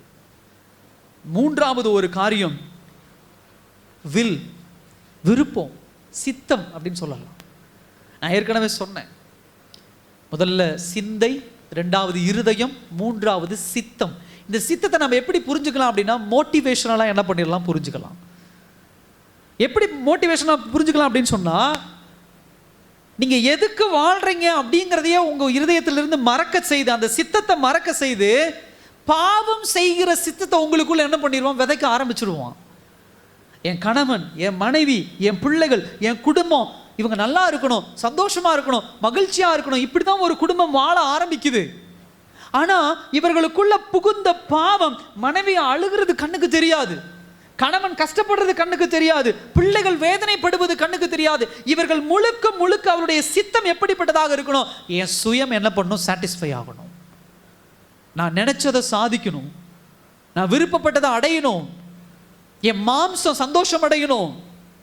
அதனால யார் கஷ்டப்பட்டாலும் எனக்கு அதை குறித்து கவலை கிடையாது, யார் கவலைப்பட்டாலும் அதை குறித்து எனக்கு கவலை கிடையாது, யார் வேதனைப்பட்டாலும் அதை குறித்து எனக்கு கவலை கிடையாது. என் விருப்பம், என் இருதயம், என் மாம்சம் சாட்டிஸ்ஃபை ஆகுதா, எனக்கு அது போதும். இப்படி சித்தத்தை பாவம் முழுக்க முழுக்க ஆக்குபை பண்ணுது. பிசாசானவன் அப்படிதான் டார்கெட் பண்றான். இப்போ உங்களுடைய சித்தத்தை டைவர்ட் பண்ணி விட்டுட்டா அவனுடைய வேலை 100% முடிஞ்சது. ஹல்லேலூயா. 100% முடிஞ்சு அப்படின்னு சொன்னா, இப்போ உங்க பிள்ளைகளை ஸ்கூலுக்கு கொண்டு போய் சேர்த்துறோம், 12வது வரைக்கும் அவங்க என்ன பண்ணணும், ஸ்கூல் படிக்கணும், இதுதான் அவங்களுடைய சித்தம். ஸோ அவங்களுடைய வேலை என்ன அப்படின்னா, திங்கக்கிழமையானா ஸ்கூல் ஸ்டார்ட் ஆயிடணும், ஃப்ரைடே, வெள்ளிக்கிழமை இல்லை சனிக்கிழமை, ஃப்ரைடே வரைக்கும் ஸ்கூல் போகணும், இதுதான் அவங்க சித்தம். சாட்டர்டே சண்டே லீவ், இப்படி ஃபிக்ஸ் ஆகிடும். ரொட்டீனா இது அப்படி என்ன பண்ணுது, போய்கிட்டே இருக்குது. யாரும் அவங்கள உந்த தேவையில்லை, யாரும் அவங்கள என்ன பண்ண தேவையில்லை, இப்படி செய்ய அப்படி பண்ணுன்னு என்ன பண்ண சொல்ல தேவையில்லை. திங்கக்கிழமை காலையிலானா எந்திரிச்சு குளிச்சு பேக்கை மாட்டிட்டு ஸ்கூலுக்கு போயிடும். இதே போலதான் பாவத்தை நமக்கு பழக்க வச்சிருவோம். ஹல்லேலூயா. சித்தத்தை என்ன பண்ணுவோம், பழக்க வச்சிருவோம். ஒரு பாவத்தை உள்ள கொண்டு வந்து உன்னுடைய மாம்சத்தை அதில் திருப்தி கொடுத்து ஆட்டோமேட்டிக்காக நம்ம போக ஆரம்பிச்சிருவோம். குடிப்பழக்கம் உள்ளவர்கள், சிகரெட் பிடிக்கிறவங்க, இந்த மாதிரி பாவ காரியங்களில் மாட்டிக்கிட்டு முழிக்கிறவங்க எல்லாமே இப்படிதான். அவங்களுடைய டிசையர் மாறிடுது, அவங்களுடைய சித்தம் மாறிடுது. இப்போ அவங்களுடைய சித்தம் எதை உந்துகிறது என்று சொன்னால், பாவம் செய்வதற்குண்டான காரியங்களுக்கு என்ன பண்ணுது, உந்தி தள்ள என்ன பண்ணுகிறது ஆரம்பிக்கிறது. ஸோ பிசாசானவனுடைய ஆபரேஷன் நம்ம பார்த்தோம், செயல்பாடுகள். அவன் சுற்றி திரிகிறான். எப்படி சுற்றி திரிகிறான் அப்படின்னா, சிந்தனை, இருதயம், சித்தம், இது எல்லாவற்றையும் டோட்டலாக கன்வெர்ட் பண்ணிடுறான். இதை டோட்டலாக அவன் கன்வெர்ட் பண்ணி எப்படி மாத்துறான் அப்படின்னு சொன்னா, முழுக்க முழுக்க சுயம் திருப்தி அடைவதற்குண்டான ஒரு மேல் பூச்சை என்ன பண்ணிடுறான், அவன் கொடுத்துட்றான். சகோதர சகோதரி, இந்த 3 விஷயத்தை நம்ம ரொம்ப தற்காத்து கொள்ளணும். எதை தற்காத்து கொள்ளுகிறோமோ இல்லையோ, சொத்து போகுதா போயிட்டு போகுது விடுங்க, பணம் போகுதா போயிட்டு போகுது விடுங்க, பொருள் போகுதா போயிட்டு போகுது விடுங்க, குடும்பங்களில் சில விஷயங்கள் உங்களை விட்டு விலகி போகுதா போயிட்டு போகுது விடுங்க. ஆனால் உங்களுடைய சிந்தை, உங்களுடைய இருதயம், உங்களுடைய சித்தம், தயவு செய்து ஏதோ ஒரு காரியம் நம்மளை விட்டு விலகி போகுதுன்னு பெண்ட் பண்ணிடாதீங்க, சாய்ந்து கொடுத்துடாதீங்க. சில இந்த உலகம் அப்படிதான் உங்களை இழுக்கும். பிசாசானுடைய டார்கெட் தான், உங்களையும் என்னையும் தாக்க முடியலன்னா நம்மளை சுற்றி உள்ளவர்களை வைத்து நம்மளை வளைக்க என்ன பண்ணுவான், பிசாசு முயற்சி செய்வான். ஹல்லேலூயா. யோசேப்பை என்ன பண்ண முடியல, எவ்வளவோ தூரம் அட்டாக் பண்ணி யோசேப்பை என்ன பண்ண முடியல, விழ செய்ய முடியல. அப்ப அவன் யாரை பயன்படுத்துறான், அவனுடைய முதலாளியாக இருக்கக்கூடிய போத்திபாருடைய மனைவியை வச்சு பெண்ட் பண்ண பார்க்கறான். சிம்சோன் தேவனுடைய வல்லமையை பெற்ற ஒரு மனுஷன், அவனுக்கும் தேவன் திட்டம் வச்சிருக்கிறாரு. இப்ப சிம்சோனை ஸ்ட்ரைட்டா டார்கெட் பண்ண முடியல. அப்ப சிம்சோனை விழச் செய்ய அவன் யாரை பயன்படுத்துகிறான், தெலீலாளை என்ன பண்ணுகிறான், பயன்படுத்துகிறான். கவனிங்க, பிசாசு இப்படிதான் செயல்படுவான். நீங்க உங்களை எவ்வளவு தற்காத்து கொண்டு இருக்கிறீங்க, தேவ சமூகத்தில் ஜெபிக்கிறீங்க, தேவ சமூகத்தில் வேதவசனம் வாசிக்கிறீங்க, கர்த்தருக்குள்ள பக்தி வைராமிக்க இருக்கிறீங்கன்னா, அடுத்து உங்களுடைய இருதயத்தின் நினைவு, உங்க சிந்தை எப்படிப்பட்டதாக இருக்கணும், எங்கேயாவது யாரையாவது கொண்டு பிசாசானவன் என்னை விழச் செய்ய முயற்சிக்கிறானா, ஹல்லேலூயா, அவன் கெர்ச்சிக்கிற சிங்கம் போல சுற்றி வகை தேடி கொண்டு இருக்கிறானா, நம்ம அதை விட என்ன பண்ணும், ரொம்ப வாட்ச் பண்ணும். அதான் சொன்னாரு பேதுரு, சொல்லுவார், விழித்திருங்கள். என்ன பண்ணுங்க, விழிச்சிருங்க. எந்த பக்கம் இருந்து அவன் தாக்குவான்னு தெரியாது. எந்த பக்கம் இருந்து அது வரும்னு தெரியாது, அவன் எப்படி கொண்டு வருவான்னு தெரியாது. உன் சிந்தை கரெக்டா இருக்கு, உன் இருதயம் கரெக்டா இருக்கு, உன்னுடைய சித்தம் கரெக்டா இருக்கு, எல்லாமே ஸ்பிரிச்சுவலா ஆவிக்குரிய நிலைமையில நல்லா வளர்த்தி வச்சிருக்கிற. இப்ப அவனுடைய அடுத்த டார்கெட் என்ன அப்படின்னு சொன்னா, அவனுக்கு சப்போர்ட்டிவா உங்க பக்கத்துல யார் இருக்காங்களோ அவங்கள பயன்படுத்தும். வா சினிமாவுக்கு போலாம், வா குடிக்க போலாம், இந்த தப்பை செய்ய போலாம், வா அந்த காரியத்தை செய்ய போலாம், வா. ஃபர்ஸ்ட் அப்படி மிரட்டுவாங்க. அப்ப நீ எனக்கு நண்பனே கிடையாது, நீ என் குடும்பத்தாலே கிடையாது, நீ அவனே கிடையாது, நீ இவனே கிடையாது, நீ எனக்கு அப்பா கிடையாது, நீ எனக்கு அம்மா கிடையாது, நீ எனக்கு பிள்ளை கிடையாது. இந்த டயலாக்லாம் பிறக்கும். அல்லேலூயா. இந்த மாதிரியான டயலாக் பிறக்கும் போது ரொம்ப கவனமா இருக்கணும். அல்லேலூயா சொல்லுங்க, அல்லேலூயா சொல்லுங்க. எங்கேயோ மெய் மறந்துருக்கீங்க போல. இந்த டயலாக் நம்ம அதிகம் கேட்டது உண்டு. சினிமாவுக்கு போகல அப்படின்னா பெற்றவங்க கிட்ட பிள்ளைங்க சண்டை போடுதுன்னு, எனக்கு அம்மாவே கிடையாது, எனக்கு அப்பாவே கிடையாது. நீங்க அண்ணன் தம்பிக்குள்ள, அண்ணன் தங்கச்சிக்குள்ள பாருங்க, ஏதாவது ஒரு விஷயத்துக்கு சண்டை வரும்போது சொல்லுவாங்க, நீ இந்த காரியத்தை செய்யலைன்னா நீ அக்காவே கிடையாது, நீ என் தம்பியே கிடையாது. இந்த மாதிரி டயலாக் விடுறவன்ட்டு எச்சரிக்கையா இருக்கு. அல்லேலூயா.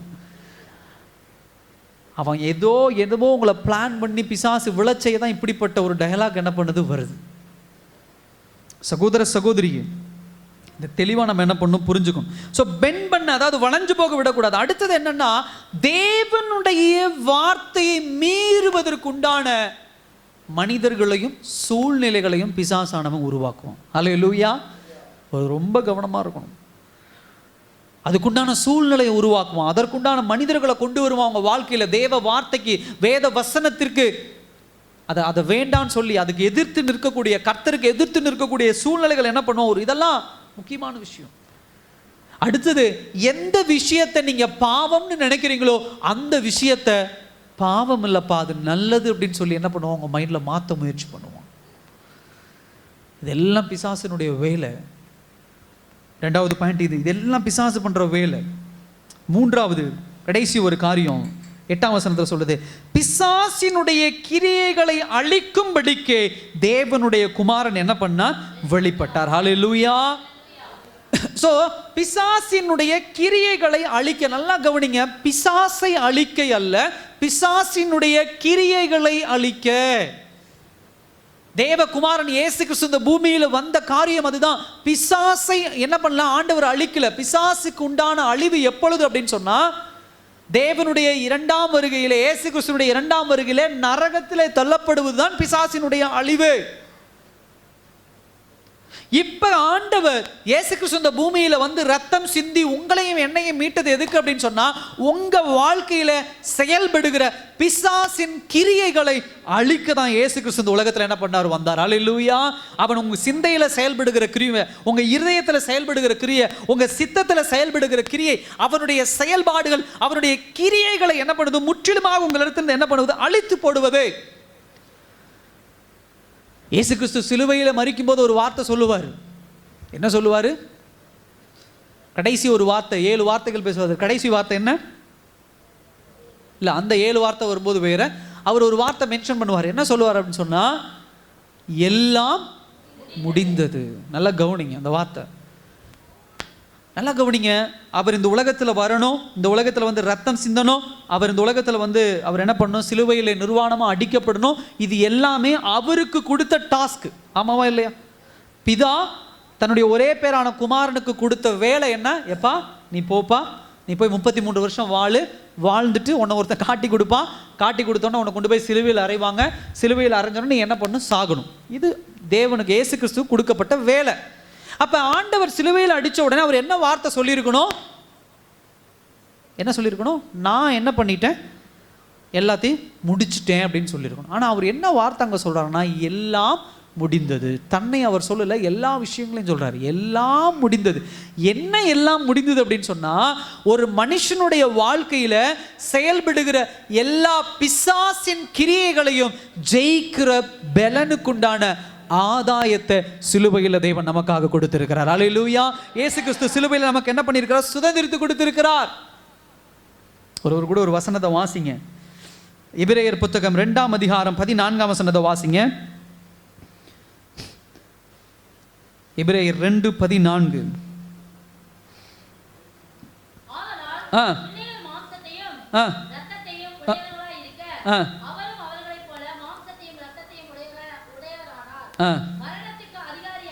மரணத்திற்கு அதிகாரியாகிய பிசாசானவனை ஹல்லேலூயா மரணத்திற்கு அதிகாரியான பிசாசானவனை அழிக்கும்படி தன்னுடைய மரணத்தின் மூலமாக அவனை என்ன பண்ணார்? ஆண்டவர் இயேசு கிறிஸ்து ஜெயித்தார். ஹல்லேலூயா. நல்லா கவனிங்க, நம்மளை எல்லாம் பிசாசு எங்க கூட்டிட்டு போய் தள்ளணும் அப்படின்னு சொன்னா, ஒன்னு பிசிக்கல் டெத், அதாவது மாம்ச மரணம், இன்னொன்று ஆவிக்குரிய மரணம். ஹல்லேலூயா. இந்த 2 மரணங்கள் தான் அவனுடைய டார்கெட். பிசாசுனுடைய நோக்கம் அது மாத்திரம் தான், வேற எதுவும் கிடையாது.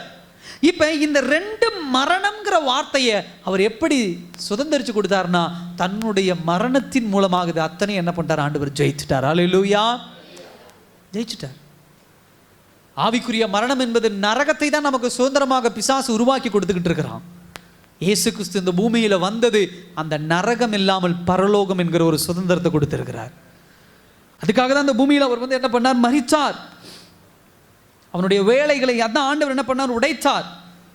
இதில் பார்க்குற ஒரு வார்த்தை மென்ஷன் பண்ணுங்கிறது 8ஆம் வசனத்தில் பிசாசினுடைய கிரியைகளை அழிக்கும்படிக்கு, த டெஸ்ட்ராய் அப்படின்னு ஆங்கிலத்தில் சொல்லுவாங்க. அழிக்கிறது. அழிக்கிறதுனா என்னன்னா, அவன் செயல்பட்டு கொண்டே இருப்பான். அந்த செயல்பாடுகளை எல்லாம் கர்த்தர் அழித்து போடுகிறவராக இருக்கிறார். ஹல்லேலூயா. செயல்பட்டுக்கிட்டே தான் இருப்பான். பிசாசு எல்லா இடங்களிலும் செயல்பட்டுக்கிட்டு தான் இருப்பான். ஏதாவது ஒரு வகையில் நீங்க கர்த்தரிடத்துல கிட்ட நெருங்கி சேரும் பொழுது அவன் செயல்படுகிற எல்லா விஷயங்களையும் எல்லா ஆங்கிள் இருந்து கர்த்தரை உடைச்சுக்கிட்டே தான் வருவார். ஹல்லேலூயா. கிறிஸ்தவ வாழ்க்கை என்பது எப்பொழுதும் அப்படியே சமாதானமா, அப்படியே சந்தோஷமா, அப்படியே ஒரு பீஸ்ஃபுல்லா ஒரு வாழ்கிற ஒரு வாழ்க்கைங்கிற ஒரு மாயமான தோற்றத்தை இன்றைக்கு பிசாசானவன் கிறிஸ்தவர்களை வச்சுவே என்ன பண்றான்? உருவாக்க பார்க்கறான். அப்படி கிடையாது. பிசாசு நம்ம இந்த உலகத்துல மரிக்கிற வரைக்கும் நம்மோடு யுத்தம் பண்ணி கொண்டே இருப்பான். ஹல்லேலூயா. யுத்தம் பண்ணிட்டு சண்டை போட்டுக்கிட்டே இருப்பான். அவன் சண்டை போடும் போதெல்லாம் அவனை எதிர்த்து நிற்கக்குண்டான பலனை பின்னாடி இருந்து கர்த்தர் உங்களுக்கு புஷ் பண்ணிக்கிட்டே இருப்பார். ஹல்லேலூயா. ஏன்னா அவர் ஜெயிச்சிருக்கிறார் இந்த உலகத்துல பிசாசானவனை. இயேசு கிறிஸ்து இந்த பூமியில வந்து 40 நாள் உபவாசம் இருக்கும் பொழுது அவனையும் ஆண்டவர் சிந்தை மூலமா, இருதயத்தின் மூலமா, உந்துதல் மூலமாக, சித்தத்தின் மூலமாக எப்படியாவது விழ செய்ய வேண்டும் என்று முயற்சி செய்யும் போது அவனை விழுங்கெடுக்க செய்தார். அவன் வீழ்ந்து போனான். இயேசு கிறிஸ்து ஜெயித்தார் அந்த விஷயத்தில். அவருடைய மகனாக இருக்கிற, அவருடைய மகளாக இருக்கிற நமக்கும் அப்படிப்பட்ட ஒரு தைரியத்தை தான் இன்னைக்கு உங்களுக்குள்ளும் எனக்குள்ளும் கர்த்தர் விதைத்திருக்கிறார். இயேசு கிறிஸ்து வந்த நோக்கமே அதுதான். நீங்க சும்மா உட்காருங்க, நீங்க என்ன பண்ணுங்க, அமைதியா இருங்க, அப்படிலாம் இல்லை. நான் பிசாசை ஜெயிச்சிருக்கேன், என் பிள்ளைகளும் என்ன பண்ணுவாங்க? பிசாசை ஜெயிப்பாங்க. ஹல்லேலூயா. பாவத்தை ஜெயிப்பாங்க என்கிற ஒரு பலனை தான் கர்த்தர் உங்களுக்கும் எனக்கும் என்ன பண்ணியிருக்கிறார்? கொடுத்திருக்கிறார். அவனுடைய கண்டினியூவேஷன் அப்படிதான் இந்த உலகத்தில் இருக்குது. 4ஆம் அதிகாரம், யாக்கோபு 4ஆம் அதிகாரம் 7ஆம் வசனத்தை ஒரு வாசிங்க. யாக்கோபு 4:7. ஹல்லேலூயா. நம்ம வாழ்க்கையில் 2 ஆங்கிள் தாங்க, 2 பார்வை தான். ஒன்று தேவனுக்கு கீழ்ப்படியணும், பிசாசுக்கு என்ன பண்ணணும். இப்போ இவனுடைய பிளான் எப்படிப்பட்டதாக இருக்கும்? இன்னைக்கு வாழ்கிற உலகம் எப்படிப்பட்ட உலகம் அப்படின்னா 2 டிவிஷனாக தான் நம்ம பிரிக்க முடியும். தேவனுக்கு கீழ்ப்படிந்து பிசாசுக்கு எதிர்த்து நிற்கிறது ஒரு கூட்டம், இன்னொன்று பிசாசுக்கு கீழ்ப்படிந்து தேவனுக்கு எதிர்த்து நிற்கிற ஒரு கூட்டம். இதுதான் இந்த உலகத்தினுடைய நடைமுறை. இப்போ நீங்களும் நானும் எந்த கேட்டகரியில் இருக்கோம் அதுதான் எனக்கு ரொம்ப முக்கியம். யாருக்கு கீழ்ப்படிச்சிருக்கிறோம், யாருக்கு எதிர்த்து நிற்கிறோம். இயேசு கிறிஸ்து இந்த பூமியில வந்தார் அப்படின்னு சொல்லி கிறிஸ்மஸ் 25, அதாவது டிசம்பர் 25 கிறிஸ்மஸ் நம்ம கொண்டாடுறோம். ஆனா நல்லா கவனிச்சு பாருங்க, நீங்க யாருடைய வார்த்தைக்கு கீழ்ப்படுகிறீங்க? அவர் ஏன் இந்த பூமியில வந்தார்னா அவருடைய வார்த்தைக்கு கீழ்ப்படுகிற ஒரு மனுஷனா உங்களை என்னை மாற்றணும் தான். பெருமை நமக்குள்ள வரக்கூடாது. அவரை சார்ந்திருக்கிற பிள்ளை. ஜெபம் என்பது அதுதான். ஏன் ஆண்டவர் அதிகாலையில் எழுந்து ஜெபிக்க சொல்றாரு? அதுக்கு முக்கியமான ஒரு காரியம் என்ன தெரியுமா? தொடக்கம் முதற்கொண்டு முடிவு வரை நான் கர்த்தரை சார்ந்திருக்கிறவன்கிறத அடையாளப்படுத்துறதுக்கு தான் அதிகாலையில் எந்திரிச்சு ஜெபம் பண்ணுங்கிறார். ஏன் வாரத்தின் முதல் நாள் தேவாலயத்துக்கு போகணும்னு ஆண்டவர் சொல்றாரு? ஞாயிற்றுக்கிழமை ஏன் தேவாலயத்துக்கு வாங்க அப்படின்னு நம்ம சொல்றோம்? வாரத்தின் முதல் நாள் அப்படின்னு நம்ம ஏன் வச்சிருக்கிறோம் அப்படின்னு சொன்னா, முதல் நாளே வந்து இந்த வாரம் முழுவதும் கர்த்தருடைய பாதத்தில் சமர்ப்பிக்கிறேன். இந்த வாரத்திற்குண்டான பலனை கர்த்தரிடத்திலிருந்து நான் பெற்றுக்கொள்றேன். முதலாவது கடந்த வாரத்தில் கர்த்தர் செய்த நன்மைகளுக்கு நன்றி சொல்லிட்டு அடுத்த வாரத்துக்கு உண்டான பலனை தேவனிடத்திலிருந்து பெற்றுக்கொள்றேன். பலன் அப்படின்னு சொன்னா தேவனுடைய வார்த்தை. இந்த வசனம் தான் உங்களுக்கு இந்த வாரம் முழுதும் பலன். கடந்த வாரத்தில் எந்த காரியத்தினால காயப்பட்டீங்களோ அதற்குண்டான மருந்து ஆண்டவர் இந்த வாரம் போட்டு அடுத்த வாரம் எந்த காரியத்தை சந்திக்க போறீங்களோ அதற்குண்டான எதிர்ப்பு சக்தி உங்களுக்குள்ள உருவாக்கி உங்களை பலப்படுத்தி அனுப்புவதுதான் ஒரு சபையினுடைய வேலை. அல்லேலூயா. சகோதர சகோதரி, அதற்காக தான் இயேசு இந்த பூமியில வந்தார். பிசாசனுடைய வேலையும் இதுதான். தேவன் நமக்கு கொடுத்த வாக்கு தத்தங்களையும் தேவனுடைய வார்த்தைக்கு கீழ்ப்படியாதபடி அவங்களோட போராடி கொண்டே இருப்பான், அவங்களோட முயற்சி பண்ணி கொண்டே இருப்பான். நீங்க அதிலிருந்து ஜெயிக்கணும் அப்படின்னு சொன்னா தேவனுடைய ரத்தத்தை சுதந்திரிச்சுக்கிட்டே இருக்கணும், தேவனிடத்திலிருந்து பலனை பெற்றுக்கொண்டே இருக்கணும். பாவத்துல ஏன் விழுந்து போறோம்னா அதுதான், தேவ பலனை எதிர்ப்பு சக்தியை சரியா நம்ம சுதந்திரிக்கிறது இல்லை. ஜபம் கிடையாது, வேதவசனம் வாசிப்பு கிடையாது, சபைக்கு வர்றது கிடையாது, உபவாச ஜபம் கிடையாது. தயவுசெய்து இதெல்லாம் கவனமா இருங்க. உங்க குடும்பங்களுக்குள்ள பிசாசு இன்னைக்கு உள்ள வந்து பாஸ்டர் இந்த விஷயம் சொல்லக்கூடாத விஷயங்கள் உங்க இருதயத்துக்குள்ள இருக்கலாம். கவனிங்க, அவன் எப்படி உள்ள வரான், எப்படி அவன் செயல்படுறான். நீங்க சபைக்கு வர பிள்ளைகளா இருக்கிறீங்க, ஜெபிக்கிற பிள்ளைகளா இருக்கிறீங்க, ஆனா எப்படி பாஸ்டர் அவன் என் குடும்பத்துக்குள்ள வரான், எனக்குள்ள வரான், ஏன் இப்படிப்பட்ட சூழ்நிலைகள் நடக்குது அப்படின்னு நல்லா கவனிங்க. ஏதோ ஒரு இடத்துல பெண்ட் ஆயிட்டீங்க, ஏதோ ஒரு இடத்துல சில காரியங்களுக்கு குனிஞ்சு போயிட்டீங்க, அதை அவன் ஆதாயமா பயன்படுத்திக்கிட்டான். கர்த்தர் இந்த பூமியில வந்ததற்குண்டான அர்த்தத்தை உங்க வாழ்க்கையிலிருந்து அவன் எடுத்து போடுகிறவனாக இருக்கிறான். இயேசு கிறிஸ்து இந்த பூமியில வந்ததற்குண்டான அர்த்தத்தை உங்க வாழ்க்கையிலிருந்து எடுத்து போடுகிறவனாக என்ன பண்ணுகிறான் இருக்கிறான். மரணத்தை ஜெயிக்கிற தேவன், மரணத்தையே பலன் கொண்டு ஜெயிக்கிற வல்லமையை கர்த்தர் உங்களுக்கு எனக்கு வச்சிருக்கிறாருன்னா ஏன் இந்த விஷயங்கள்லாம் ஜெயிக்க முடியல அப்படின்னு சொன்னா கவனிங்க. ஏன் தெரியுமா? தேவனுக்கு கீழ்ப்படியாத ஒரு குணம் தான் அதுக்கு உண்டான காரணம். 3 விஷயத்தை சொல்லி நான் முடிக்க விரும்புகிறேன் இந்த நாளில். தேவ சமூகத்தில் கிட்ட நெருங்கி சேரணும்னா 3 விஷயங்கள் நம்முடைய வாழ்க்கையில் எப்பயும் இருக்கணும். முதலாவது கன்ஃபெஷன், பாவத்தை குறித்ததான ஒரு அறிக்கை இடுதல். இன்றைக்கு பிசாசு பெருமை கொண்டு வந்துட்டான் அப்படின்னா அந்த அறிக்கை இடுகிற அந்த ஸ்தானத்துக்குள்ள உங்களை கொண்டு போகவே மாட்டான். அறிக்கை இடுதல் அப்படின்னு சொன்னா நான் தப்பு பண்ணிக்கிட்டேன் அப்படின்னு சொல்லி ஏற்றுக்கிற குணம். அல்லேலூயா. குடும்பங்களுக்குள்ள சண்டை வர்றதுக்கு அதுதான் காரணம். ஒரு கணவன் மனைவி, ஒரு பிள்ளை தாய் தகப்பன், ஒரு முதலாளிக்கும் ஒரு தொழிலாளிக்கும், இல்லை ஒரு ஊருக்கும் இன்னொரு ஊருக்கும் நடக்கிற ஒரு சண்டை, ஒரு மனுஷனுக்கும் இன்னொரு மனுஷனுக்கும் நடக்கிற முதல் காரணமே என்ன அப்படின்னா தன் தவறை உணராத ஒரு காரணம். நீ என்ன சொல்றது, நான் என்ன கேட்கறது, நான் யார் தெரியுமா, நான் என்ன பண்றேன் தெரியுமா, நான் எப்படி இருக்கிறேன் தெரியுமா, இப்படிப்பட்ட பெருமை வச்சுக்கிட்டே இருக்கிறனால தான் தன்னுடைய பாவத்தையும் தன்னுடைய தவறையும் உணர்றது இல்லை. இயேசு கிறிஸ்துவின் இடத்துல கிட்ட நெருங்க சேர விடாதபடி பிசாசு ஏன் உங்களை தடுத்துக்கிட்டே இருக்கிறானா, எங்கடா நீங்க செய்யற பாவத்தை உணர்ந்துடுவீங்களோன்னு சொல்லிதான். அல்லேலூயா.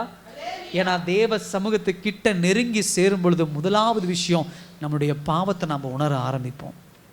நான் தவறு பண்ணிட்டாண்டவரை. ஒரு விஷயம் பாருங்க, பேதுரு தைரியமா 3 பேர் கேட்குறாங்க, நீ இயேசுவோட கூட இருந்தவன் தானே, நீ இயேசுவோட கூட இருந்தவன் தானே அப்படின்னு கேட்கும்போது என்ன சொல்றான், ஐயோ அவர் யாருன்னு எனக்கு தெரியாது அப்படின்றான். ஆனா எப்ப இயேசுவை பார்த்தானோ என்ன பண்ண ஆரம்பிச்சுட்டான், இயேசு அவனை திரும்பி பார்த்தார், உடஞ்சு போய் மனம் கசந்து அழுக ஆரம்பிச்சுட்டான். தேவ பிரசன்னத்துக்குள்ள போகும் பொழுது, தேவனை நோக்கி பார்க்கும் பொழுது, இல்லை அவர் நம்மை நோக்கி பார்க்கும் பொழுது நமக்குள்ள நடக்கிற விஷயம் என்ன தெரியும், நாம் செய்த தவறுகளை நம்ம உணர ஆரம்பிப்போம். ஒரு பிரச்சனை வருதுன்னா தயவு செய்து தேவ சமூகத்துக்கு போங்க. கணவன் மனைவிக்குள்ள ஒரு சண்டையா, தேவ சமூகத்துக்கு போய் 2 பேரும் முழங்கால் படியிடுங்க. நீ என்ன நான் என்ன, நீ என்ன நான் என்ன வேண்டாம். பக்கத்து வீட்டோட சண்டையா, நீ என்ன நான் என்ன வேண்டாம். 2 பேரும் கணவன் மனைவி ரட்சிக்கப்பட்டவங்களா இருக்காங்களா, ஒரு சண்டை வருதா, அம்மா வேண்டாம் வா ஜெபிக்க போகலாம். இல்லை நான் ஜெபிக்க வரமாட்டேன், சரி. கணவர் வரலைங்கிறாரா, மனைவி நீங்க உட்காந்து ஜெபிங்க. மனைவி வரலைங்கிறாரா, கணவர் யாராவது 2 பேரும் வந்தால் ரொம்ப சந்தோஷம். 2 பேரும் வரல, அமைதியாக ஒருத்தர் ஜெபிக்க போய் முழங்கால் படிக்கிட்டு இருங்க. அவங்க பேசுறாங்களா, பேசிக்கிட்டே இருக்கட்டும். ரட்சிக்கப்படாத கணவர், ரட்சிக்கப்படாத மனைவி, இதே சுச்சுவேஷன், ஜெபத்தில் உட்காருங்க. சில விஷயங்களை நம்ம சுயநலமா முடிச்சிடலாம், சுயநலமா சாதிச்சிடலாம்னு எதிர்த்து நின்று சண்டை போட்டுட்டு இருக்கிறோம். அதனுடைய விளைவு வேற மாதிரி இருக்கும். உங்க கணவரை திருத்தணும், உங்க மனைவியை திருத்தணும், உங்க பிள்ளைகளை திருத்தணும்னா சண்டை போட்டா திருத்த முடியாது, எதிர்த்து பேசினா திருத்த முடியாது, வார்த்தைகளை விட்டா திருத்த முடியாது, அடிச்சா திருத்தவே முடியாது. எப்படி தான் பாஸ்டர் திருத்துறது? உட்காருங்க தெய்வ சமூகத்தில். ஒரு காரியம் சரியானதாக இருக்குன்னா கணவன் மனைவி தெய்வ சமூகத்தில் உட்காரும் பொழுது யார் தவறாக புரிஞ்சுக்கிட்டாங்களோ அவங்க மனம் திரும்பி இல்லை அந்த காரியத்தை இப்படியே செய்யலாம் அப்படிம்பாங்க. இல்லை செய்யக்கூடாது அப்படின்னு சொல்கிறவங்க அதை செய்யலாம் அப்படிம்பாங்க. புரிஞ்சுக்கோங்க. பிள்ளைகள் சரியில்லையா தெய்வ சமூகத்தில் உட்காருங்க. நம்மளை அந்த மாதிரி கொண்டு போகிறதுக்கு அந்த மாதிரி உட்கார தான் பிசாசு விடாமல் நம்மளை என்ன பண்ணுவார்? முதல்ல விஷயம் கன்ஃபிஷன். ரெண்டாவது ஒரு விஷயம் என்னதுன்னா கன்விக்ஷன் அப்படின்னு சொல்லுவாங்க. கன்விக்ஷன் அப்படின்னு சொன்னால் என்னது அப்படின்னு சொன்னால் நமக்குள்ளே அப்படிப்பட்ட ஒரு உந்துதல், கன்விக்ட் ஆகிறது. ஆமாம் நான் தான். கன்ஃபெஷன்னா அறிக்கையிடுதல். ரெண்டாவது நமக்குள்ள ஒரு உந்துதல், ஆமாம் நான் தான் அந்த தவறு செஞ்சேன். ஹல்லேலூயா. அது அந்த அந்த உந்துதல் யார் வரதோ அவங்க தனிமையில் என்ன பண்ணுவாங்க? அப்படியே உடஞ்சு போயிடுவாங்க. இன்னைக்கு கணவன் மனைவிக்குள்ள விடாம ஒரு சண்டை, ஒரு குடும்பத்துக்குள்ள விடாம ஒரு சண்டைன்னா அவர்களுக்குள்ள தான் செய்த தவறுக்குண்டான உந்துதல் இல்லை. அப்படிப்பட்ட உந்துதல் பிறக்கும் பொழுதுதான் தாங்கள் செய்த தவறுகளை அவர்கள் என்ன பண்ண முடியும்? உணர முடியும்.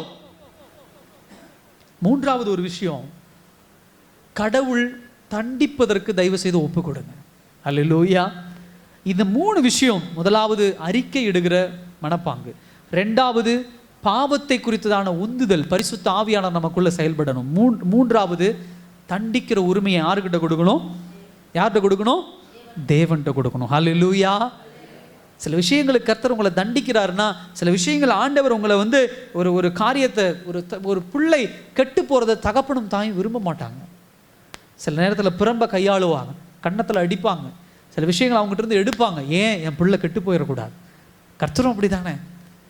சில விஷயங்களை கர்த்தர் உங்ககிட்ட இருந்து எடுக்கலாம். சில நேரத்தில் கர்த்தர் உங்களை தண்டிக்கலாம். ஏற்றுக்கொள்ளுங்க, மனதார ஏற்றுக்கொள்ளுங்க. யூதாசை சில நேரத்தில் கடிந்து கொண்டது யூதாசுக்கு பிடிக்கல. அதை வளர விட்டதனுடைய விளைவு தான் இப்படிப்பட்ட ஒரு பாவ சூழ்நிலையில் போய் யூதாஸ் நிற்கிறான். சகோதர சகோதரி, இயேசு கிறிஸ்து ஏன் இந்த உலகத்துக்கு வந்தார்? பிசாசானவனுடைய செயல்களை, அவனுடைய ஆபரேஷன், அவனுடைய கிரியைகளை அழிக்கும்படி இயேசு இந்த உலகத்துக்குள்ள வந்தார். ஹல்லேலூயா. எல்லாரும் எழுந்து நிற்கலாமா இருக்கிற இடத்துல இருந்து? எல்லாரும்